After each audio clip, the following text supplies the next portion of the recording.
उत्तर प्रदेश के मुखिया योगी आदित्यनाथ आदि आबादी को प्रदेश में भयमुक्त वातावरण देना चाहते हैं।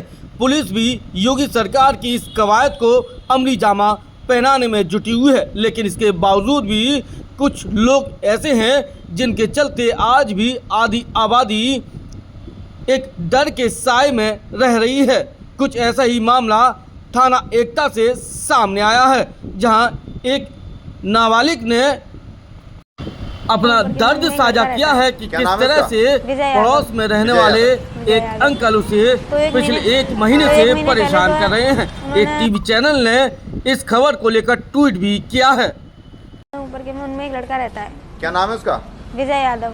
विजय यादव। विजय यादव। तो एक महीने पहले जो है उन्होंने जो है रेप करने की कोशिश की थी। कहाँ ले गया था आपको? मेरा रूम में लेके गया था, हाथ पकड़ के जबरदस्ती खींच के लेके गया था। जबरदस्ती खींच के लेके गया था रूम में। आपने उसका विरोध नहीं किया था? मैंने किया था, कोशिश की थी, बहुत कोशिश की थी मैंने। हाँ। फिर वो जो माना नहीं था। फिर जो उन्होंने कपड़े उतारने की कोशिश की थी। तो टेबल पर कुछ सामान रखा हुआ था, वो जो उन्होंने उठा के मार दिया था। तो मैं वहाँ से जब निकल गई थी। कितने साल का है वो? 35 साल का है। आप कितने साल की हो? मैं 13 साल की। 13 साल की हो आप? फिर क्या हुआ? उसके बाद मैं वहाँ से निकल गई थी। तो 4-5 दिन बाद जो है फिर से वही चीज़ करी। मैं रूम में सुबह सुबह काम कर रही थी। घर पे कौन था उस टाइम? उस टाइम कोई भी नहीं था। तो 5 दिन बाद फिर से यही चीज़ की थी। फिर रूम में मैं काम कर रही थी, आए अचानक से गेट की जब कुंडी लगा ली और फिर से जो है वही जबरदस्ती करने की कोशिश की।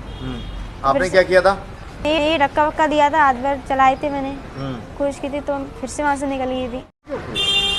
हाँ, क्या बोल रहा था आपसे? बोला था अगर तुम बताओगी तो मैं तुम्हारी मम्मी भाई या तुम्हें किसी को भी मार दूंगा। मैं याद हूँ, मैं कुछ भी कर सकता हूँ, मैं मार दूंगा तुम्हें अगर तुम बताओगे। ये कितने समय पहले की बात है? ये 1 महीना हो गया। 1 महीने। उसके पश्चात क्या हुआ है? उसके बाद ये 1 महीने तक ऐसे परेशान किया है। वैसे हाथ पकड़ा है, कोशिश भी की है, कई बार किस करने की कोशिश की है। तो ये वाला कि अगर बताएगी तो मैं जो है मार दूंगा तुझे। आपको डर लगता है उससे? डर लगता है, बोलता है मार दूंगा। आपने क्यों नहीं बोला मम्मी पापा को? अपने मम्मी अम्मी से क्यों नहीं बोला? वो इसी के डर की वजह से। हैं? आपको कितने महीने से आप ये सब झेल रहे हो? 1 महीना हो गया। 1 महीना हो गया। 1 महीना। फिर आज क्या हुआ है? फिर कल फिर से।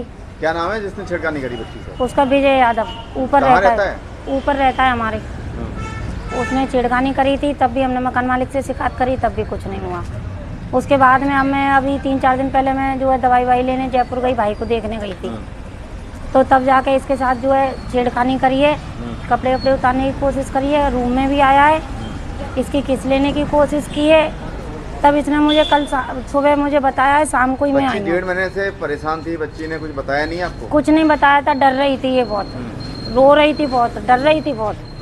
जब मैंने ज़्यादा पूछी तो इन्हें मुझे सारी बात बताई। तो फिर मैंने आज FIR भी दी है।